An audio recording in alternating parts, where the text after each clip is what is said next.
ఓం గంగణపతే నమ ఐం సరస్వత్యే నమ ఓం నమ శివాయ శివాయ గురవే నమ క్లీం కృష్ణాయ గోవిందాయ గోపీజన వల్లభాయ శ్రీకృష్ణ పరబ్రహ్మణే నమో నమః. యా దేవీ సర్వభూతేషు మాతృరూపేణ సంస్థితాః నమస్తస్యై నమస్తస్యై నమస్తస్యై నమో నమః. శ్రీమాత్రే నమో నమః. క్రీం క్రీం మహాకాళికాయ నమో నమః. జయ గురు దత్తాత్రేయ నమ. గాయత్రీ పరంబికాయ నమో నమః. మాతృభ్యో పితృభ్యో ఋషిభ్యో గురుభ్యో నమో నమః. శ్రీమాత్రే నమో నమః. యూట్యూబ్ ప్రేక్షకులందరికీ కూడా నమస్కారం అండి. నేను పాలపర్తి గురునాథ శర్మ, జ్యోతిష్యం వాస్తు సిద్ధాంతని. మీకంతా కూడా గోచారరీత్యా గ్రహాల యొక్క స్థితిగతులు అంతా కూడా ఈ యొక్క మేషాది ద్వాదశ రాశుల వాళ్ళకి శ్రీ విశ్వాసనాథ సంవత్సరంలో వివాహ యోగం సిద్ధించాలి. ఆ ఏ రాశి వాళ్ళని ఏ రాశి వాళ్ళు వివాహం చేసుకుంటే గనక శీఘ్ర వివాహ యోగం సిద్ధిస్తుంది, అసలు జాతక చక్రం అంతా కూడా వివాహ యోగానికి ఎటువంటి పరిష్కారాలు ఆచరించాలి, ఏ రాశి వాళ్ళని చేసుకోకూడదు అనేది తెలుసుకుంటే కనుక శీఘ్రంగా వివాహ యోగం సిద్ధించడానికి ఆస్కారం ఉంటుంది. అసలు కళ్యాణము అంటే జాతకరీత్యా ప్రధానంగా చూసుకుంటే ఈ యొక్క పూర్వజన్మలో చేసుకున్న పుణ్య ఫలితాన్ని అంతా కూడా ఆనందకరమైన జీవితం అంతా కూడా జీవించడానికి ప్రతి ఒక్క మానవుడంతా కూడా ప్రభావితం చేయడానికి వంశాభివృద్ధికి కారణమవుతుంది. ప్రధానంగా చూసుకుంటే వధూవరుల యొక్క వివాహం అంతా కూడా శీఘ్రంగా జరగడానికి కూడా, ఆలస్య వివాహాలకి జరగడానికి కూడా దానికి ఒక కారకత్వాలు అనేది ఉంటాయి అన్నమాట. ప్రధానంగా చూసుకుంటే జన్మజాతకం వశాత్తు లగ్న చక్రం ప్రామాణికమైంది. ఎప్పుడైనా కానీ రాశిని చూసుకున్నా లగ్నాన్ని చూసుకున్నా ప్రధానంగా లగ్నం అనేది లగ్నం అనేది ప్రామాణికంగా చూసుకోవాల్సి ఉంటుంది. రాశిని చూసుకుంటే కనుక రాశిని లగ్నంగా భావించి దాన్ని చూసుకోవాల్సి ఉంటుంది. ప్రధానంగా చూసుకుంటే జన్మ జాతకం ప్రకారంగా జన్మలగ్న వశాత్తు సప్తమ స్థానం బాగుండాలి.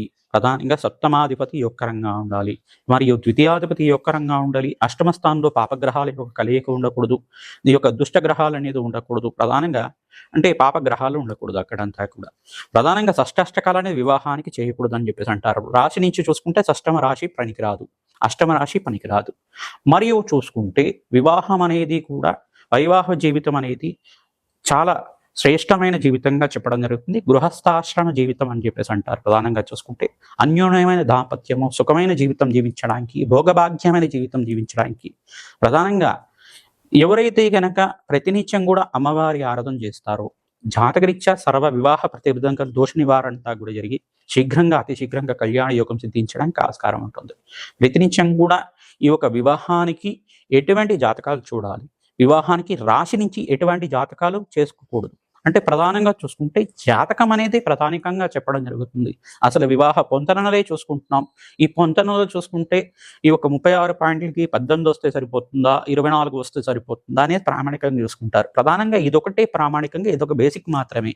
మీరు పంచాంగంలో చూసుకునేది కానీ మీరు ప్రామాణికంగా గణాలు అంటే ప్రధానంగా చూసుకునేది గణాలు అని చెప్పేసి అనుకుంటారు.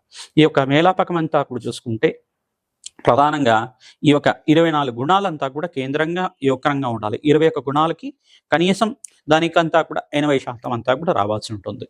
అట్లా వివాహ యోగం చేసుకుంటే కనుక ఆ యొక్క అన్యోన్యమైన దాంపత్యం స్థిరంగా ఉంటుంది. అష్టైశ్వర్య భోగభాగ్యాలు స్థిరనివాసంగా ఉంటాయి. మహాలక్ష్మి కటాక్షం కలుగుతుంది. అఖండమైన దీర్ఘ సుమంగళ యోగం సిద్ధిస్తుంది.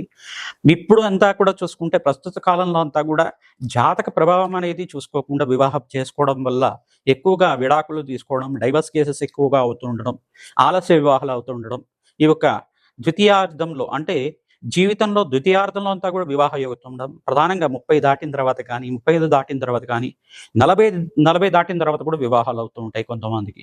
ఎందుకు అట్లా జరుగుతున్నాయి అంటే జన్మజాతకంలో కనుక ఈ యొక్క నవమ స్థానంలో పాపగ్రహాలు ఉంటే కనుక ప్రధానంగా చూసుకుంటే కొన్ని నవమ స్థానము, చతుర్థ స్థానము, పంచమ స్థానం అని చెప్పేసి అంటారు. ఈ యొక్క స్థానాలు ప్రధానంగా కూడా పాపగ్రహాలు ఉంటాయి కనుక ఆలస్య వివాహాలు అవడానికి ఆస్కారం ఉంటుంది. ప్రధానంగా చూసుకుంటే పితృశాపం, పితృదోషం కారణమవుతుంది. మరియు ఇక్కడ ప్రధానంగా చూసుకుంటే కొన్ని దోషాలు అనేది ఉంటాయి అన్నమాట. కలత్ర దోషం అని చెప్పేసి, తర్వాత మాంగళ్య దోషం అని చెప్పేసి అంటే ఇక్కడ చూసుకుంటే అష్టమ స్థానాన్ని మాంగళ్య దోషం అంటారు. ప్రధానంగా చూసుకుంటే ప్రధానంగా జన్మజాతకంలో చూసుకుంటే పురుషుడికి అంతా కూడా బృహస్పతి యోగకరంగా ఉండాలి, గురుబలం బాగా ఉండాలి, మరియు శుక్రుడు కలత్ర కారకుడు అవుతాడు. ఈ యొక్క పురుష జాతకంలో చూసుకుంటే శుక్రుడు యొక్కరంగా ఉంటే కలత్రకారకుడు అవుతుంది. శీఘ్రంగా కళ్యాణ యోగం సిద్ధించడానికి ఆస్కారం ఉంటుంది. సప్తమాధిపతి, అష్టమాధిపతి, ద్వితీయాధిపతి, ఈ యొక్క పంచమాధిపతి యొక్కరంగా ఉండాలి. ఈ యొక్క దశ అంతర్దశలోనే వివాహం అవుతుంది. సప్తమాధిపతి ఒక దశలో వివాహ యోగం అవ్వచ్చు. కొంతమందికి పంచమాధిపతి యొక్క దశలో అంతా కూడా వివాహ యోగం అవ్వచ్చు. కొంతమందికి అంతా కూడా చూసుకుంటే లగ్నాధిపతి యొక్క దశలో అంతా కూడా, లగ్నాధిపతి అంతర్దశలో అంతా కూడా వివాహ యోగం అవడానికి ఆస్కారం ఉంటుంది. ప్రధానంగా వివాహ యోగం అనేది, వివాహ జీవితం అనేది అంతా కూడా శ్రేష్టమైన జీవితంగా చెప్పడం జరుగుతుంది. వంశాభివృద్ధికి కారణమవుతుంది. జీవితం అంతా కూడా సాఫల్యం చేసుకోవడానికి ఆస్కారం ఉంటుంది. ప్రధానంగా చూసుకుంటే యజ్ఞ హోమాది కార్యక్రమాలు చేసుకోవాలంటే కనుక వివాహ యోగం చేసుకున్న వాళ్ళు మాత్రమే, దంపతులు మాత్రమే దీనికి అర్హులుగా ఉంటారన్నమాట. ప్రధానంగా చూసుకుంటే వంశాభివృద్ధికి కారణమైన ఈ యొక్క వివాహ యోగానికి ఏ రాశి వాళ్ళు ఏ రాశి వాళ్ళని చేసుకోకూడదు అనేది మాత్రమే ఇప్పుడు చెప్పడం జరుగుతుంది, విశ్లేషణ చేయడం జరుగుతుంది. మేషాది ద్వాదశ రాశుల వాళ్ళు ప్రధానంగా ఈ యొక్క మేషరాశి వాళ్ళని చూసుకుంటే ఈ రాశి వాళ్ళని చేసుకోకూడదు అని తెలిసిందనుకోండి. ప్రధానంగా మీకు అంతా కూడా ఎటువంటి జాతకాలు చూసుకోవాలి, దీని ప్రామాణికం అంతా కూడా ఏ రకంగా చూసుకోవాలి అనేది విశ్లేషణ చేసుకుంటే కనుక, జన్మ జాతకాన్ని పొంతలను చూసుకుంటే, కంపారిబిలిటీ చూసుకుంటే కనుక అందరికీ కూడా తెలుస్తుంది. ప్రధానంగా చూసుకుంటే మీ యొక్క జన్మ జాతకాన్ని అంతా కూడా ఈ యొక్క జత చేసి అంతా కూడా చూసుకోవాల్సి ఉంటుంది. వధువరుల జాతకం అంతా కూడా చూసుకొని విశ్లేషణ చేసుకొని ఇద్దరు జాతకాలంతా కూడా చూసిన తర్వాత మాత్రమే వివాహానికి యోగకరంగా ఉంటుంది. ఈ యొక్క ప్రధానంగా మీరంతా కూడా చూసుకొని జాతకాన్ని చూపించుకున్న తర్వాత వివాహానికి అంతా కూడా మీరు చేసుకుంటే గనక ఆ యొక్క దాంపత్యం అంతా కూడా సుఖవంతంగా అష్టైశ్వర్య యోగంతో శీఘ్రంగా సంతాన యోగం సిద్ధించడానికి, అన్యూనమైన దాంపత్యం జీవించడానికి, స్థిరకాలం అంతా కూడా ఆ దాంపత్యం స్థిరంగా ఉండడానికి ఆస్కారం ఉంటుంది. ప్రతినిత్యం కూడా మంగళగౌరి దేవి ఆరాధన చేసుకోవడం, సువాసిని అక్షయ విధానం చేసుకోవడం, శివపార్వతుల కళ్యాణం ఆచరించడం, సుబ్రహ్మణ్య స్వామి కళ్యాణం ఆచరించడం వల్ల అతి శీఘ్రంగా కళ్యాణ యోగం సిద్ధించడానికి ఆస్కారం ఉంటుంది. మీ జాతకంలో వివాహ యోగం ఎప్పుడవుతుంది, ఏ రకంగా శాంతి పూజలు ఆచరిస్తే కనుక వివాహ యోగం సిద్ధిస్తుంది అనేది మమ్మల్ని సంప్రదిస్తే కనుక మీకు అంతా కూడా విశ్లేషణ చేసి దానికంతా కూడా పరిష్కారం చెప్పడం జరుగుతుంది. శీఘ్రంగా వివాహ యోగం సిద్ధించాలి అని చెప్పేసి అంటే కనుక ప్రతినిత్యం కూడా అమ్మవారికి పసుపు కొమ్ములతో మీరంతా కూడా మాలని వేసుకోవడం అష్టైశ్వర్య యోగం సిద్ధించడానికి ఆస్కారం ఉంటుంది. పసుకొమ్మల మాలంతా కూడా అమ్మవారి మెడలో హారంగా చేసి మీరంతా కూడా ఈ యొక్క అలంకరణ చేస్తూ ఉంటే కనుక ప్రతినిత్యం మంగళవారం, గురువారం, శుక్రవారం రోజున ఈ యొక్క పసుకొమ్మల మాలనంతా కూడా హారంలాగా చేసి వేస్తూ ఉంటే కనుక అతి శీఘ్రంగా కళ్యాణ యోగం సిద్ధించడానికి ఆస్కారం ఉంటుంది. ఆడించిన పసుపుని కానీ, ఆడించిన కుంకుమ కానీ దేవాలయ ప్రాంగణంలో దానంగా ఇస్తూ ఉండాలి. మంగళవారం రోజున కానీ, శుక్రవారం రోజున కానీ, గురువారం రోజున కానీ, ఆదివారం రోజున కానీ ఈ యొక్క పసుపు కుంకుమ అంతా కూడా దానంగా ఇస్తూ ఉండాలి దేవాలయ ప్రాంగణంలో. తద్వారా శీఘ్రంగా కళ్యాణ యోగం సిద్ధించడానికి ఆస్కారం ఉంటుంది. మేషాది ద్వాదశ రాశుల వాళ్ళు వివాహ యోగానికి ఏ రాశుల వాళ్ళని చేసుకోకూడదు అంతా కూడా ఇప్పుడు విశ్లేషణ చేయడం జరుగుతుంది, అంతా కూడా తెలుసుకుందాం. మిథున రాశి జాతకులకి ఏ రాశి వాళ్ళని వివాహం చేసుకోకూడదు అనేది తెలుసుకుంటున్నాం. ప్రధానంగా చూసుకుంటే మేషాది ద్వాదశ రాశుల వాళ్ళకి కూడా ఏ రాశి వాళ్ళని వివాహం చేసుకోకూడదు ప్రధానంగా చూసుకోవడం, విశ్లేషణ చేయడం జరుగుతుంది. ప్రధానంగా చూసుకుంటే మిథున రాశి జాతకులంతా కూడా స్వరాశి అయిన మిథున రాశి జాతకులని వివాహం చేసుకోకూడదు. ఎందుకు చేసుకోకూడదు అని చెప్పేసి అంటే దశానాథుడు అంతా కూడా మహారదశలో ఒకటే ఉంటుంది, అంతర్దశ కూడా ఒకటే ఉంటుంది. జన్మజాతకంలో ఈ యొక్క అంతర్దశ యోగించుకోకపోతే జాతక ప్రభావం అంతా కూడా కొంచెం బలహీనంగా ఉంటాయి. పంచమ స్థానము, అష్టమ స్థానము, సప్తమ స్థానం అంతా కూడా కొంచెం బలహీనంగా ఉంటాయి. వాళ్ళ గుణగణాలంతా మెరుగ్గా ఉండవు. ఈ యొక్క అన్యూనమైన దాపత్యం అంతా కూడా స్వల్పకాలం వరకే ఉంటుంది. వీళ్ళకి దీర్ఘ సుమంగళి యోగం సిద్ధించాలి, శాశ్వతంగా సంసారం అంతా కూడా బాగుండాలి, వీళ్ళకంతా కూడా అన్యూనమైన దాంపత్యం ఉండాలి, వీళ్ళకంతా కూడా శీఘ్ర సంతాన యోగం సిద్ధించాలి, వీళ్ళకి ప్రధానంగా చూసుకుంటే ఎటువంటి డైవర్స్ కేసెస్ లేకుండా ఉండాలి అని చెప్పేసి తెలుసుకుంటే కనుక అన్యూనమైన దాంపత్య కోసం ప్రయత్నం చేసుకునే వాళ్ళు ప్రతినిత్యం కూడా అమ్మవారి ఆరాధన చేసుకోవాలి. ఈ యొక్క ఎటువంటి డైవర్స్ కేసెస్ కాకుండా ఉండడానికి సుబ్రహ్మణ్య స్వామి కళ్యాణం తరచుగా చేసుకుంటూ ఉండాలి.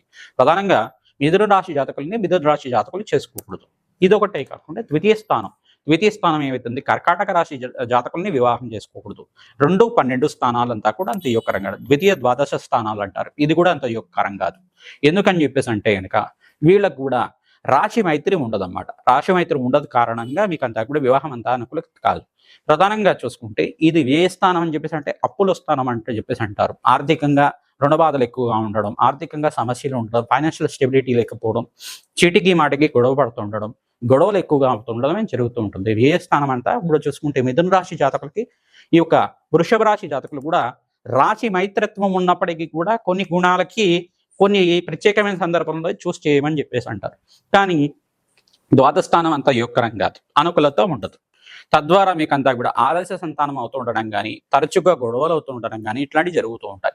తద్వారా ఈ యొక్క రాశి వాళ్ళకు కూడా వివాహ అంతా కూడా ఇద్దరికీ అంత అనుకూలత కాదు. అందుకని చెప్పేసని తరచుగా ఇప్పుడంతా కూడా ఎందుకు ఈ యొక్క రాశి వాళ్ళని వివాహం చేసుకోకూడదు అని చెప్పేసి విశ్లేషణ చేస్తున్నామంటే, కొంతమంది జాతక ప్రభావం అంతా కూడా చూపించుకోకుండా విశ్లేషణ చేసుకోకుండా మీరంతా కూడా వివాహం మనకంతా కూడా వెళ్తూ ఉంటే కనుక కొంతవరకు మాత్రమే వివాహం అనేది బంధం అంతా కూడా నిలుస్తుంది.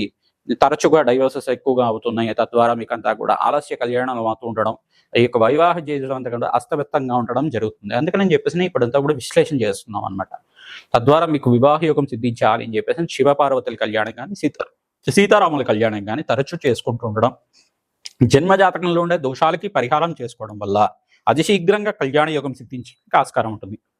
బగలాముఖి శాంతి హోమాది కార్యక్రమాలు, ఈ యొక్క ధూమావతి శాంతి హోమాది కార్యక్రమాలు, ప్రధానంగా మహాలక్ష్మీదేవి మూలమంత్ర సహితంగా శ్రీసూక్త హోమాది కార్యక్రమాలు ఆచరించుకోవడం, నవగ్రహ జపాలు దానాలు ఆచరించుకోవడం వల్ల అతి శీఘ్రంగా కళ్యాణ యోగం సిద్ధించడానికి ఆస్కారం ఉంటుంది. దశానాథుడు యొక్క రంగా ఉండాలి, రాష్ట్రాధిపతి యొక్క రంగా ఉండాలి, సప్తమాధిపతి యొక్క రంగా ఉండాలి.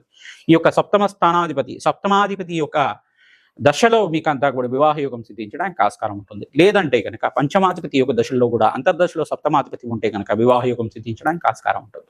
స్త్రీలంతా కూడా సువాసిని అర్చన విధానం ఎక్కువ చేసుకు ఉండాలి. దీర్ఘ సుమంగళి యోగం కోసం ప్రతినిత్యం కూడా సువాసిని అర్చన, మంగళగౌరి నోము, కాత్యాయని నోము అంతా కూడా ఆచరించడం వల్ల అతి శీఘ్రంగా కళ్యాణ యోగం సిద్ధించడానికి ఆస్కారం ఉంటుంది. రుక్మిణి కళ్యాణం కూడా ఆచరించడం వల్ల అతి శీఘ్రంగా కళ్యాణ యోగం సిద్ధించడానికి ఆస్కారం ఉంటుంది. ప్రధానంగా చూసుకుంటే మహాగణపతి కళ్యాణం చేసుకున్న వాళ్ళకి కూడా అతి శీఘ్రంగా కళ్యాణ యోగం సిద్ధించడానికి ఆస్కారం ఉంటుంది. సుబ్రహ్మణ్య శాంతి హోమాది కార్యక్రమాలు ఆచరించాలి. మిథున రాశి జాతకులు ఇటువంటి పరిష్కారాలంతా చేసుకోవడం వల్ల శీఘ్ర కళ్యాణ యోగం సిద్ధిస్తుంది. షష్టాష్టకాలు పనిచేయవు.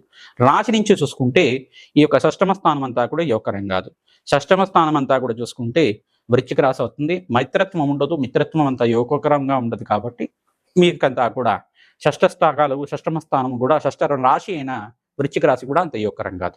మరియు చూసుకుంటే సప్తమ స్థానం కూడా అంత యోగకరం కాదు. సప్తమ స్థానం అంటే కూడా చూసుకుంటే ద్విస్వాభ రాశులు అంటారు. ధనస్సు మరియు మిథునం అంతా కూడా ద్విస్వాభ రాశులు అంటారు. ఇవి కళ్యాణానికి అంత యోగకరం కాదు అన్నమాట. ధనుసు రాశి జాతకులు కూడా అంత యోగకరం కాదు. ఎందుకు యోగకరం కాదు అని చెప్పేసి అంటే గ్రహమైత్రి కుదరదు. ప్రధానంగా చూసుకుంటే గ్రహమైత్రి కుదరదు కాబట్టి వివాహానికి అంత అనుకూలత ఉంటుంది అన్నమాట. గ్రహమైత్రి లేదు కారణంగా వివాహానికి అంత అనుకూలత ఉంటుంది. ఈ జాతకాలు కాకుండా మీరు మంచి జాతకాలు చూసుకునేసి వివాహానికి చూసుకుంటే కనుక అంత యోగకరంగా ఉంటుంది. మరి అష్టమ స్థానం అంతా కూడా మిత్రరాశి అయిన మకర రాశి కూడా అంత యోగకరం కాదు. శని యొక్క ప్రభావం ఎక్కువగా ఉంటుంది. కావున ప్రధానంగా మీ జన్మజాతకంలో శని యోగకరంగా లేకపోతే అష్టమ స్థానం అంతా కూడా అంత యోగకరం కాదు. మకర రాశి కూడా అంత యోగకరం కాదు అని చెప్పేసి చెప్పడం జరుగుతుంది. ఈ యొక్క మిథున రాశి జాతకులకి ఇంత విశ్లేషణ చేసుకొనేసి జాతకాన్ని అంతా కూడా క్షుణ్ణంగా మీరు విశ్లేషణ చేయించుకొని వధువరుల జాతకం అంతా కూడా విశ్లేషణ చేసుకొని దోష పరిహారం చేసుకున్న తర్వాత మాత్రమే మీరు వివాహానికి అంతా కూడా పూనుకుంటే గనక ఆ యొక్క జీవితం అంతా కూడా శాంతంగా ఆనందమైన జీవితం జీవించడానికి, అన్యోన్యమైన దాంపత్యం కలగడానికి, వంశాభివృద్ధి, సంతానం శీఘ్ర సంతాన యోగం సిద్ధించడానికి ఆస్కారం ఉంటుంది. వివాహం అనేది సంతాన యోగం సిద్ధించాలి, వంశాభివృద్ధి కలగాలి, అన్యోన్యమైన దాంపత్యం కలగాలి, ఆ శాశ్వతంగా సుఖమైన జీవితం జీవించాలి. అన్యోన్యమైన దాంపత్యంతో సుఖమైన సంసారం అంతా కూడా శాశ్వతంగా ఉండాలి. ఎటువంటి డైవర్స్ కేసెస్ లేకుండా, ఎటువంటి గొడవలు తగాదాలు లేకుండా ఆనందమైన జీవితం జీవించడానికి ఆస్కారం ఉంటుంది. ప్రతినిత్యం కూడా అమ్మవారి ఆరాధన చేయండి, ఖడ్గమాల స్తోత్ర పఠనం చేసుకోండి. శ్రీమాత్రే నమః, శ్రీమాత్రే నమః, శ్రీమాత్రే నమః నామాన్ని ప్రతినిత్యం కూడా జపాన్ని ఆచరించండి. పసుపు కొమ్మల మాలలంతా కూడా మహాగణపతికి మరియు అమ్మవారికి అంతా కూడా మంగళవారం, గురువారం, శుక్రవారం, ఆదివారం రోజున ప్రతినిత్యం కూడా మాలనంతా కూడా చేసి పసుపు కొమ్మల మాలనంతా కూడా అమ్మవారికి సమర్పిస్తూ ఉంటే కనుక అతి శీఘ్రంగా కళ్యాణ యోగం సిద్ధిస్తుంది. నవగ్రహాలకంతా కూడా దోష పరిహారం చేసుకుంటూ ఉండాలి. పరమేశ్వరుడికంతా కూడా చెరుకు రసంతో, పసుపు, కుంకుమ, గంధంతో, నారికేల జలంతో మీరంతా కూడా అభిషేకాది కార్యక్రమాలు చేసుకుంటూ ఉండాలి. శాంతి హోమాది కార్యక్రమాలు చేసుకుంటూ ఉండాలి. మా పీఠం ద్వారా మీరంతా చేసే విశేషమైన హోమాది కార్యక్రమాల్లో మీరు కూడా పాల్గొవచ్చు. ప్రతినిత్యం కూడా మేము చేసే శాంతి హోమాది కార్యక్రమంలో పాల్గొనడం వల్ల శీఘ్ర కళ్యాణ యోగం సిద్ధిస్తుంది. జగన్మాత అనుగ్రహం వల్ల మీకు అంతా కూడా అతి శీఘ్ర కళ్యాణ యోగం సిద్ధించాలని చెప్పేసి ఆశీర్వాదం చేస్తున్నాం. శ్రీమాత్రే నమః.